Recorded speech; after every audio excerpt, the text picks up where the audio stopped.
Rota 66. Pois é, onde já se viu demônio evangelista, né? Isso seria certamente uma novidade. Ó, tem um grande evangelista ali. Quem que é? Um espírito mau. Ninguém poderia imaginar um negócio desse.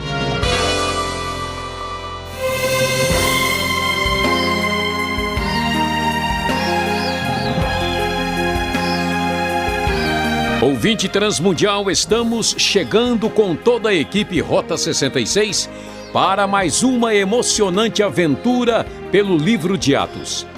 Hoje vamos estudar o capítulo 16 e descobrir o que está acontecendo com a equipe do apóstolo Paulo. O professor Luiz Saião preparou um tema sugestivo: Plano humano, Deus soberano. O evangelho cresce e se expande em direção à Grécia Antiga, aumentando o desafio da pregação diante da razão e da ciência. Você tem certeza que Deus cuida e dirige todos os detalhes da sua vida? Fique ligado e acompanhe essa história surpreendente. Prezado ouvinte, nós estamos nesta rota acompanhando as viagens de Paulo anunciando o Evangelho de Cristo. Vamos observar que passamos pela primeira viagem missionária entre o ano 46 e 48, depois chegamos aqui ao final no Concílio de Jerusalém, encerrado aqui no capítulo 15, e vamos ver o finzinho do capítulo 15 para ver o que acontece. O tema de hoje, sim, o tema de hoje será Plano humano, Deus soberano. Diz o finzinho do capítulo 15, a partir do verso 36, que algum tempo depois Paulo disse a Barnabé: vamos visitar os irmãos em todas as cidades onde pregamos a palavra do Senhor para ver como estão indo. Barnabé queria levar João, também chamado Marcos, mas Paulo não achava prudente levá-lo, pois ele, abandonando-os na Panfilha, não permanecera com eles no trabalho. Tiveram um desentendimento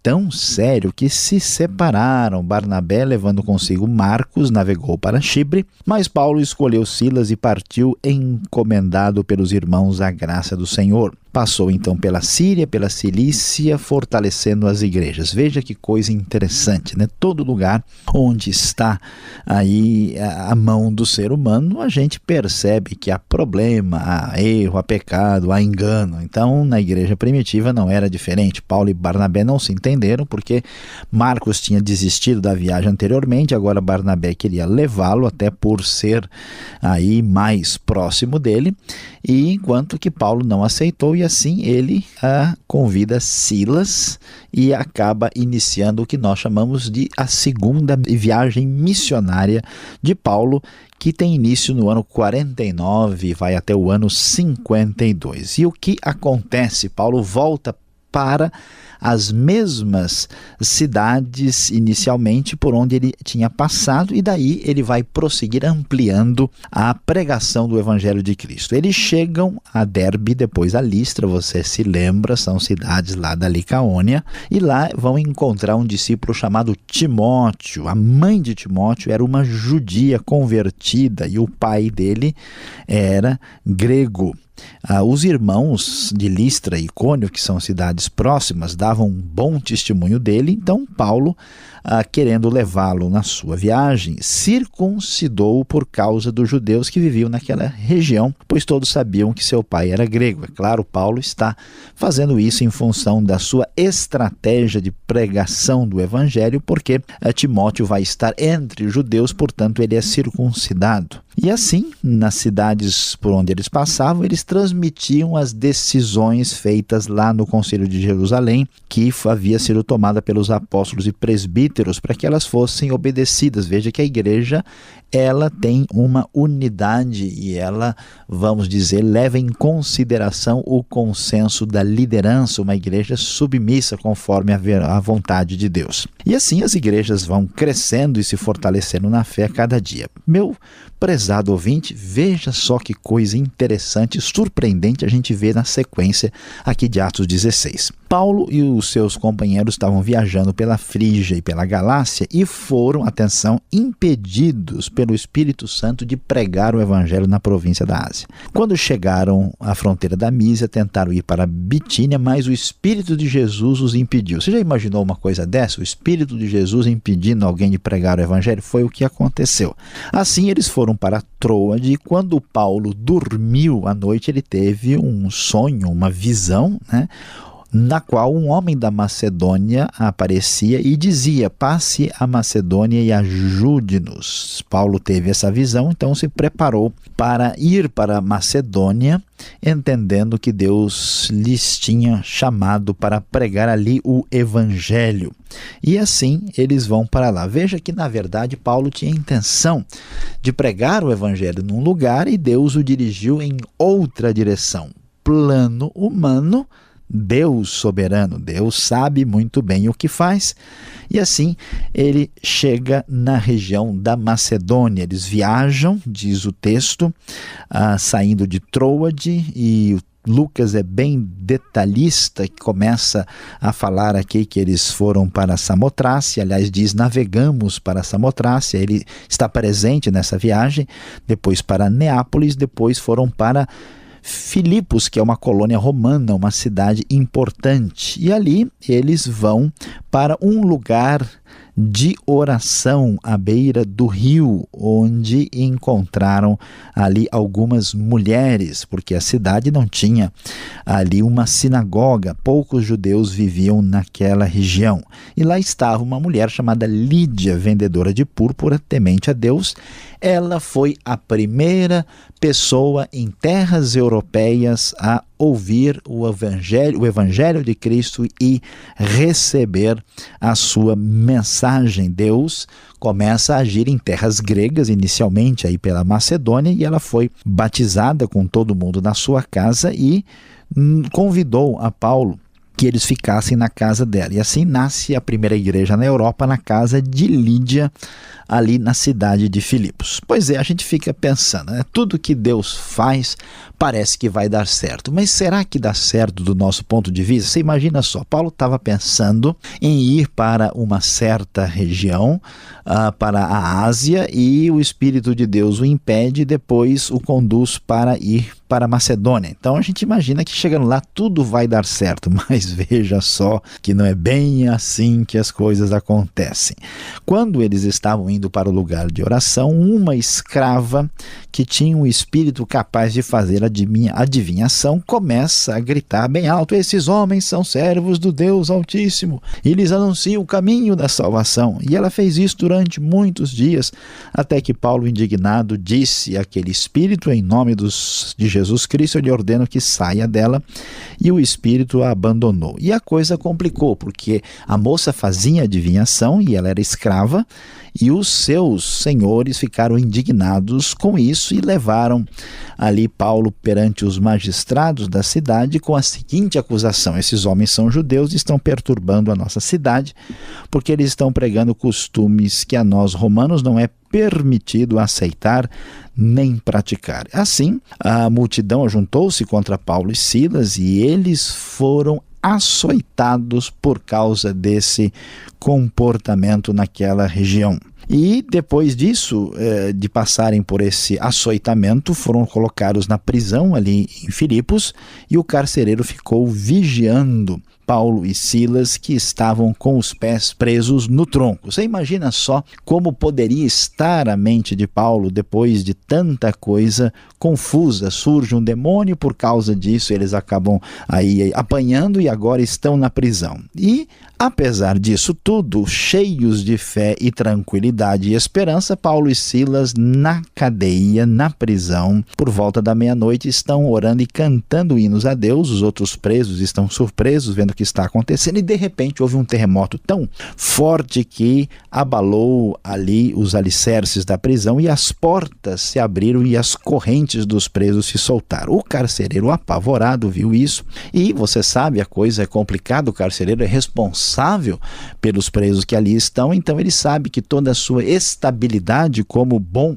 empregado de um sistema romano de prisão, agora tudo isso vai por água abaixo, ele pode responder com sua vida, e apavorado ele desembainha a espada para se matar. É impressionante, né, como os planos podem ser humanos, mas a ação acontece por meio do poder do Deus soberano. Não sei como, nem me pergunte, prezado ouvinte, se foi algum barulhinho, se alguma coisa brilhou. Paulo percebeu isso a tempo, apesar da escuridão, e gritou para o homem que queria se matar: não faça isso, estamos todos aqui. O carcereiro pediu luz, entrou correndo e trêmulo, prostrou-se diante de Paulo e Silas e abriu o coração e perguntou: senhores, que devo fazer para ser salvo? Veja só, Paulo não tem segurança nenhuma. Paulo está sendo preso, vive andando para lá e para cá, dependendo de Deus, e tem toda a tranquilidade. Este homem, que era alguém empregado de maneira tranquila no sistema romano, que tinha a sua vida, vamos dizer assim, segura, agora, depois de tudo o que acontece, mostra que não tem segurança nenhuma. Neste momento, quando ele abre o seu coração, a sua fragilidade, ele que acabou de dar uma surra em Paulo, Paulo então diz: creia no Senhor Jesus e serão salvos você e os de sua casa.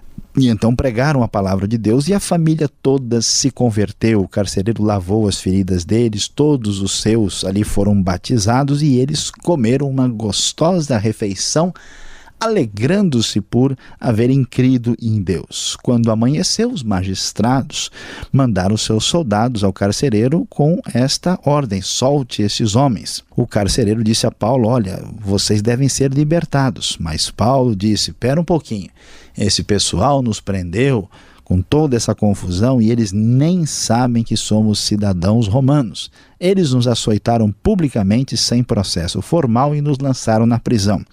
E agora eles querem se livrar disso assim numa boa? Não, eles mesmos venham aqui conversar pessoalmente, eles devem vir e nos libertar. E assim, quando foi dito aos magistrados, eles ficaram atemorizados, porque no Império Romano, você sabe, a coisa era assim: se você é cidadão romano, você tinha direitos e direitos de sobra. Se você não era nada, você não era nada. E então, aqui Paulo, mostrando quem ele era, eles se desculparam e os levaram para fora da prisão, implorando para que eles saíssem da cidade. Paulo então e Silas saem da prisão, vão para a casa de Lídia e ali encontram os irmãos e encorajam a todos, comemorando a vitória da ação de Deus. Pois é, prezado ouvinte, veja que coisa interessante. Aparentemente, parecia que as coisas de Deus não fossem do jeito que Paulo pensava. De fato, o plano é humano, mas Deus é soberano. E quando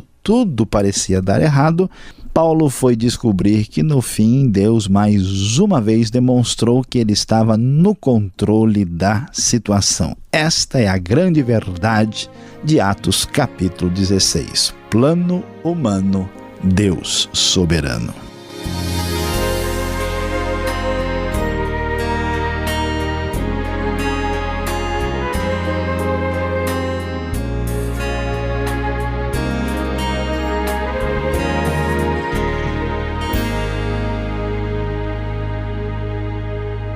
Estamos apresentando o programa Rota 66, o caminho para entender o ensino teológico dos 66 livros da Bíblia. Este é o comentário no livro de Atos. Tema deste estudo: Plano humano, Deus soberano. O programa Rota 66 tem produção e apresentação de Luiz Saião e Alberto Veríssimo, e na locução eu, Beltrão. Agora é a sua vez de participar.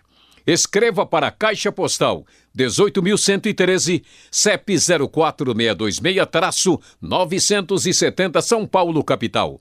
Ou rota66@transmundial.com.br e acesse o site transmundial.com.br. E seguimos com o programa. Vem aí, perguntas e respostas.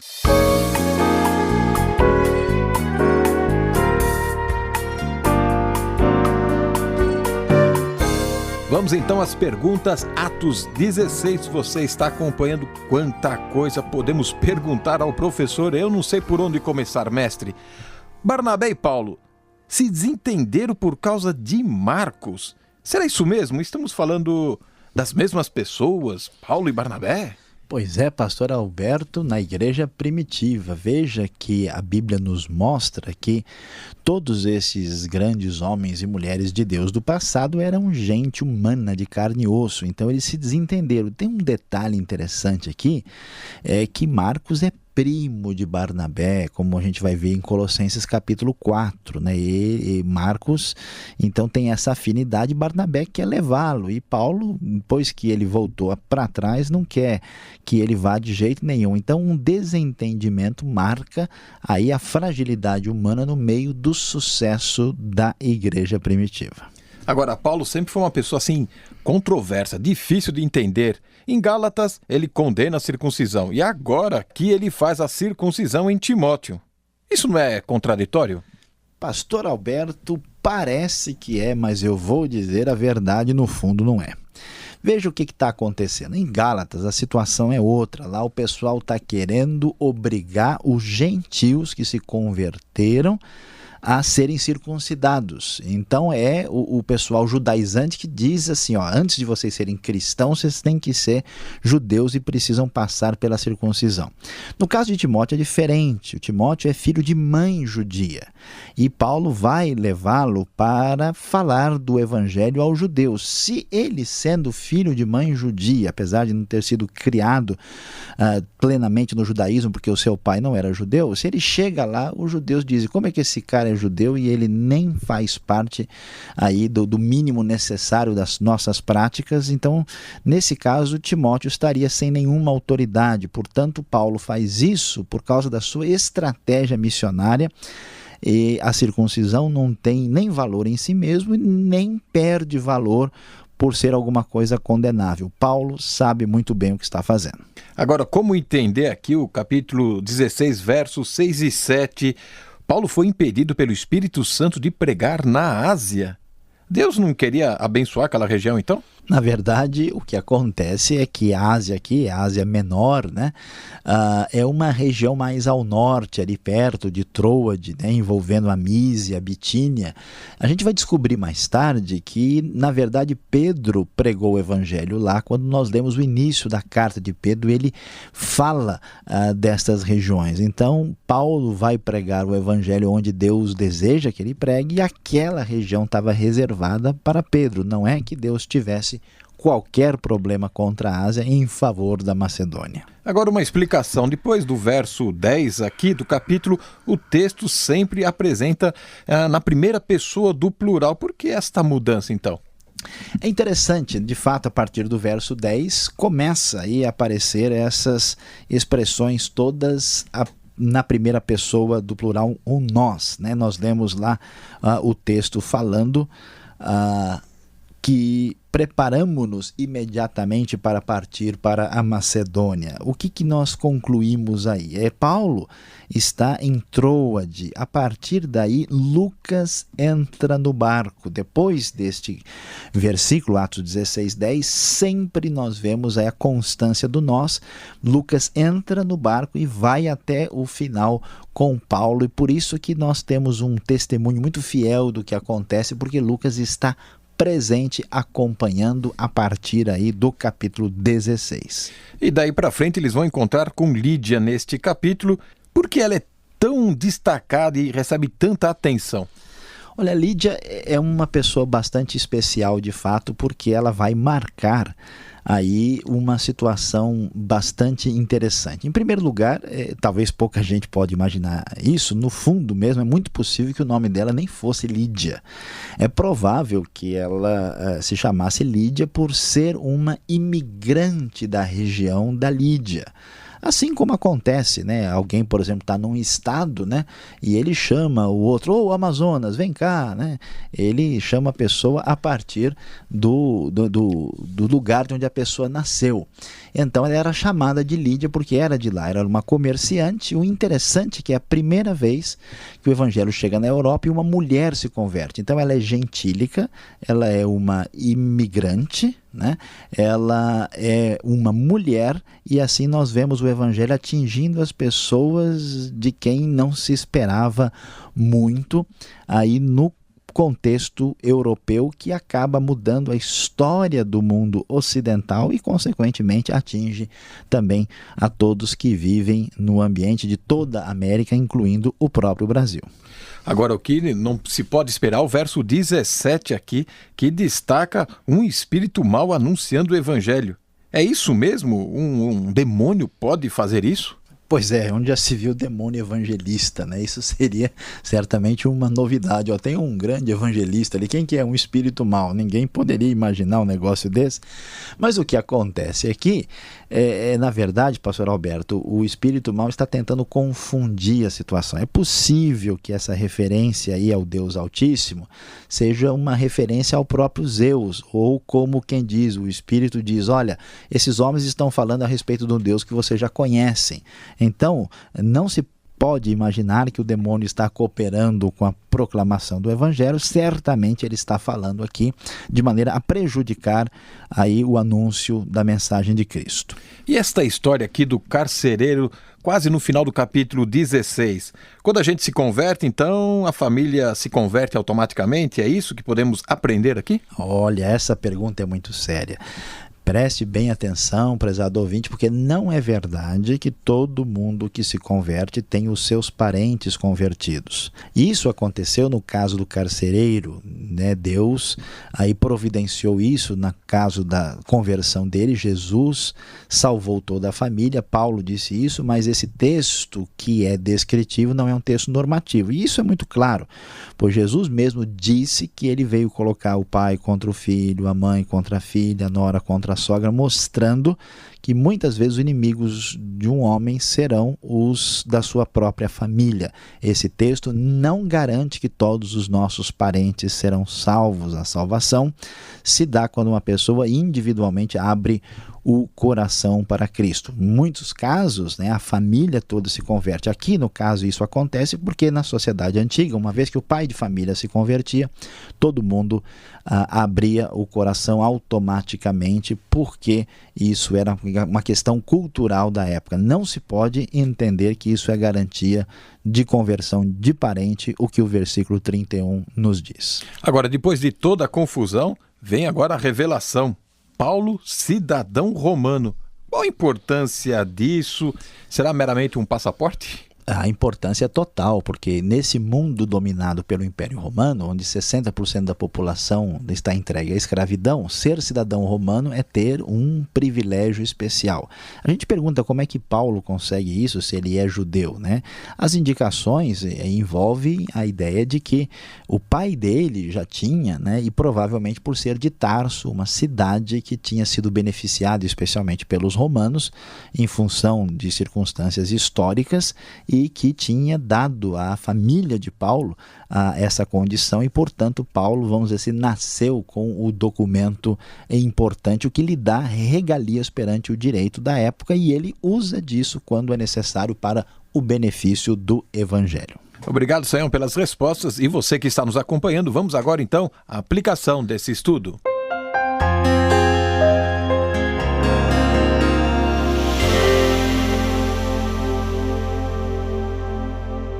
Hoje no Rota 66 estudamos Atos capítulo 16, falando das viagens de Paulo para vocês.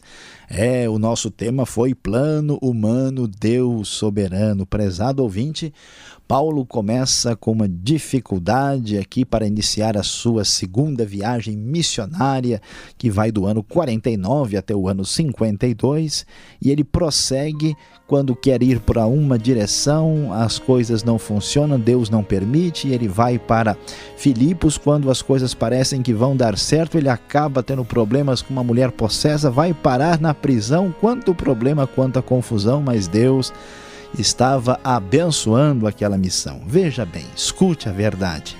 Deus merece confiança total. Quando parece que Ele nos tem abandonado, saiba que tudo está sob o seu soberano cuidado.